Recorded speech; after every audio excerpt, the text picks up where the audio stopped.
ఎన్ని కూరలున్నా కానీ అన్నంలోకి ఖచ్చితంగా పచ్చడి లేనిది ముద్ద దిగదు అనుకునేవాళ్ళు చాలామందున్నారు.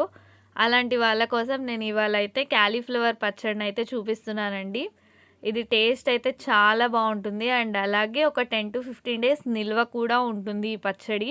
రెసిపీ చూడటానికంటే ముందు ఫస్ట్ అయితే మన ఛానల్‌ని సబ్స్క్రైబ్ చేసుకొని వాళ్ళెవరైనా ఉంటే సబ్స్క్రైబ్ చేసుకోండి. అలాగే లైక్ చేయడం మాత్రం మర్చిపోకండి.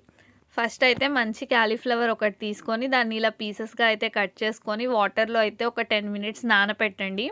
ఆ తర్వాత దాన్ని ఇలాగ మొత్తం అయితే ఆరపెట్టేసుకోండి.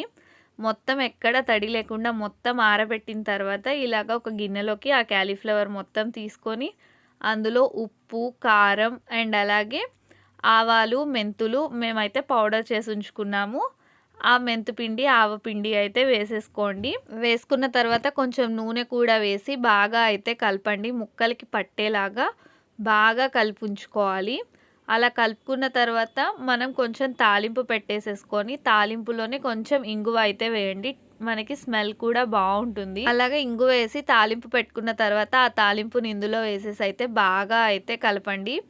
బాగా కలిపేసేసిన తర్వాత ఒక 2-3 డేస్ వరకు అయితే పచ్చడిని పక్కన పెట్టి ఉంచుకోండి. ఎందుకంటే మనకి ముక్కకి పట్టాలి కదా!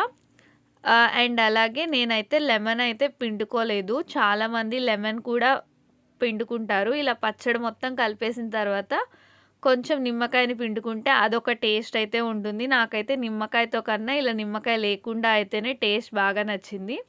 సో, నేను అందుకని చెప్పి ఇలాగే ఉంచుకున్నాను. నిమ్మకాయ వేసుకోవాలనుకున్న వాళ్ళు వేసుకోవచ్చు, ఆప్షనల్. మీరు కూడా ఈ రెసిపీని అయితే ట్రై చేయండి. ట్రై చేసి ఎలా ఉందో కామెంట్ చేయండి.